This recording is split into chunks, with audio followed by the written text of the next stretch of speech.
know, I'm sure when I talk to the procurement, they won't. You know, it's the guys whom we have called here are completely different guys than the guys who pay us, right? So if you look at the critical component of where the world is heading, the large companies spend $5 billion, $10 billion on labor. And obviously, they want to know what is the spend. I'm sure Indian companies are also will actually want to know, if I'm the CEO, what is my spend on labor and how do I actually get efficient on that?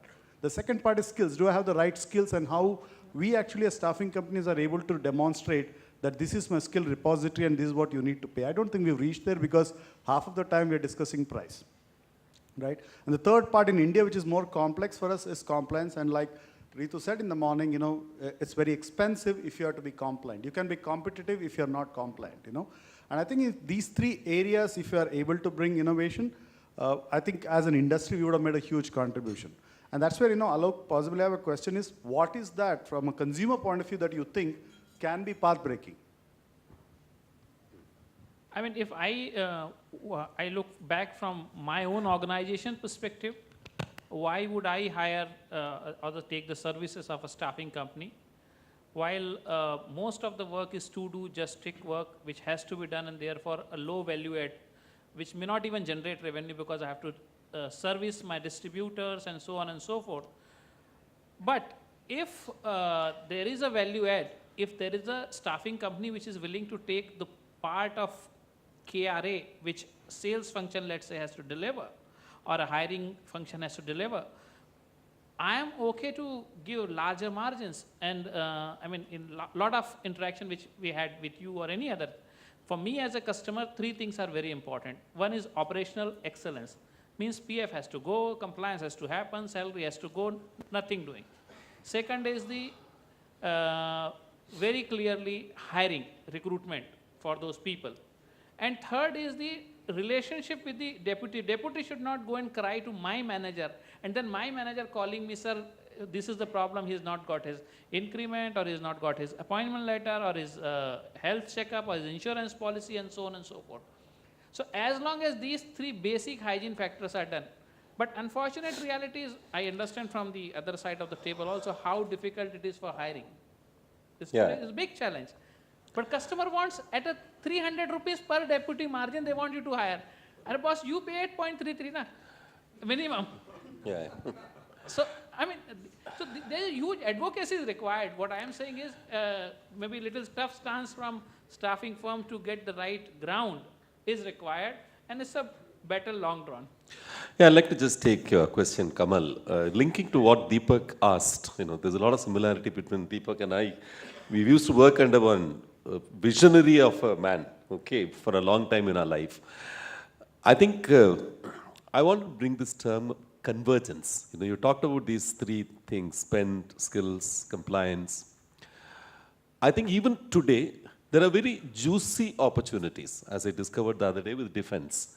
There was contracts of the kinds where margins of 40, 50% on a contract value of 10, 12 crores happens right here in this country, even at this moment. In my view, I think there's a certain convergence which is happening around us, especially in this case, it's a bit of a convergence of the policy and technology in this particular case. You needed to take a bit of a risk and move into those directions. The driver for, what are you satisfying? You asked the question, what is the need of the industry which is being served, sort of a thing. In the early stage of this industry starting, 20 years back, 22 years back to be precise, there were four drivers. One is this risk hedge. Labor law, this, that, and all permanency claims and all that. So keep it parked with the outside vendor, and the risk hedge was the primary driver. Then, of course, outsource the headaches. I mean, they all really think, yes, APF and all that, let's not do all this, let somebody else do it. Outsource the headache was the driver. The third, which is a very important driver, as our friend from Chennai spoke about, there's one company which did the entire people on deputation. There are at least 5 instances I know, even Unilever, for instance, when they were faced with strategic uncertainty, the entire Bangalore team was on deputation. The entire accounts team, which they were outsourcing into India. So at least Accenture was the axe wielder. So these guys kept people on a deputation roles or whatever. I think the strategic uncertainty-based growth of this industry, I think even now it's happening in many, many places, especially the higher-end deputation. The fourth is the, no number sanction kind of a reason. I don't have a number sanction. Most of the multinationals, when they come in here, like Cisco's and others, they won't have a headcount approval. So like they will take the people on deputation and then like convert. Very juicy assignments they used to be. Extremely the juiciest among all will be this, okay? But of late I see the things which are driven by these four are reducing in my view. Right now assignments are becoming larger in mass. We have 4,000 people now. Next year, it's going to be 5,000 people with one vendor, integrate the vendors and all that stuff. And I see a process like what she called this RPO, starting to take charge. This year, my recruitment cost is so much, 20 crores. So next year, it will be 15 crores. You take everything and keep reducing it to little by little, little by little, little by little. In the name of innovation of models, business models, what is happening is initiatives seem to have gone to the procurement guys. And it seems to be getting crushed. And we don't seem to be deploying more and more technology scenes. Unlike the Alexander Mann Solutions time, if you remember that phase where they had huge funding and phenomenal funding. They used to plow in money like hell. And this is what used to happen with the clients. Every client used to sign up with them and say like, this year it's X dollars, next year it's X minus 20%, next year it's X minus 40% kind of a thing. To me, I think there is still things which are happening, which are opportunities emerging from the environment, like the offset policy, throwing up opportunities in the defense sector, where I think there's a huge opportunity. But you need to be able to take risks. You need to be able to blend a converge training, assessment, and deputation. If you don't have a play there. And you need to be able to bid at 10 crores, 20 crores kind of a thing. You need to understand guarantees and stuff like that. And as the Sadako CEO said, when the merger happened between IDEA and ECHO, we are not in manpower services business. We are in financial services business. That's another pattern emerging in this industry currently. If you really look at the amount of monies which are needed right now in terms of picking up even these contracts are becoming, the threshold becomes higher and higher. So that's the context of this business. So in this context, innovation has to come from many, many things, starting from ability to spot the opportunities, to build a new business model, to be able to see things which are not related in a related manner. Like for instance, the banks. For all you know, we may need to tie up with banks. I mean, investment banks, other kind of banks. So that's what I would respond to your query.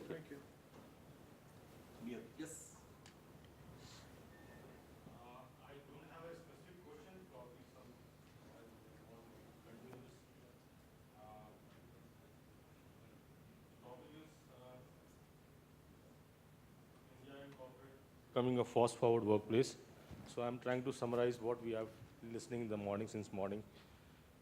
What I felt, and I agree, I hope everyone will agree with that, the social stigma has to go for the temp staffing, because that social stigma abstains people to come to this model and work.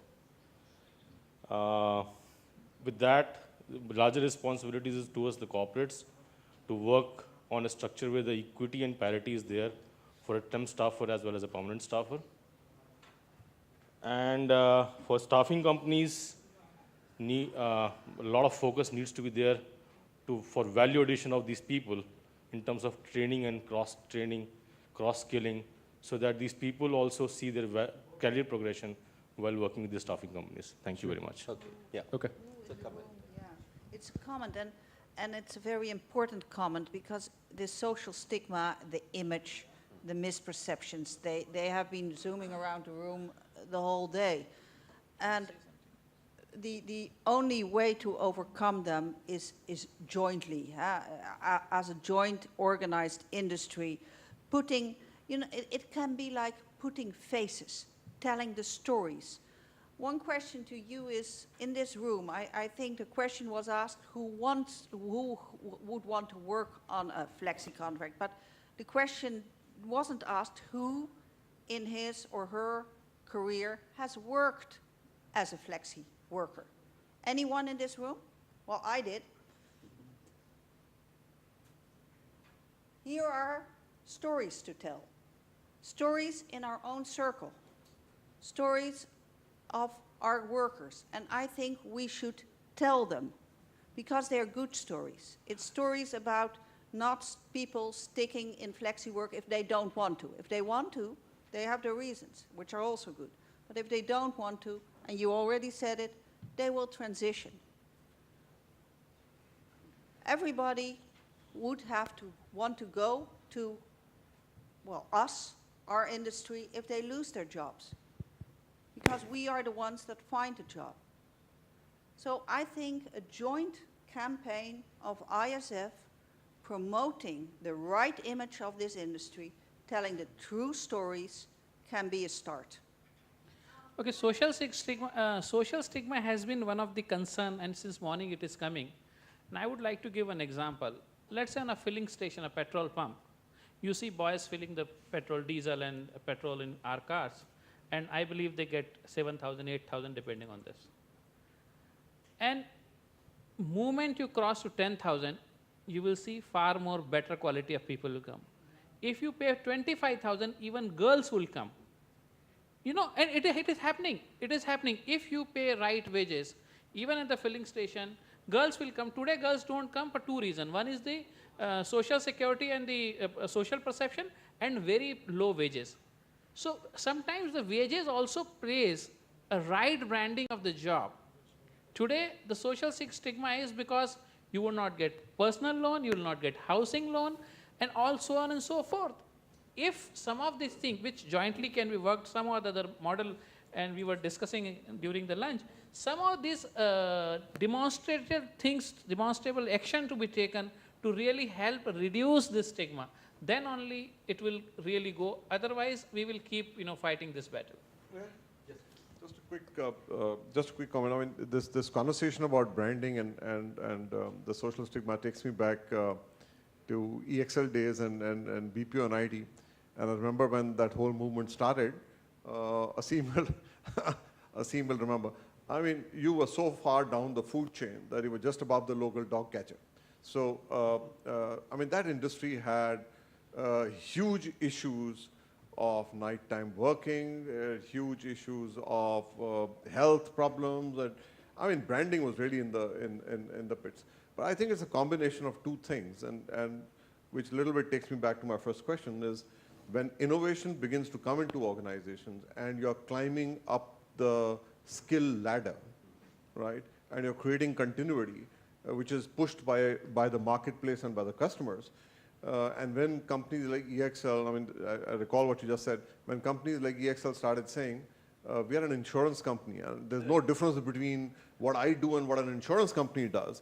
And if you join me, and what you'll be doing here vis-a-vis what you'll be doing in an insurance company is exactly the same, and it probably offers you a similar career. So it took a while for that brand to begin to climb to a stage where I don't think we ever became a preferred employer, but it climbed. And there is a conscious, and I agree with what I'm saying, there is a very conscious effort to brand this industry, which needs to be made. And I remember we went out to town telling people, look, this guy joined us as an associate, Asim again, and look, right now, what does he do, and what is he earning, and what his career has been like, and what his style is like. So there's a little bit of selling of this industry, the opportunity, but you can't sell something which you don't have.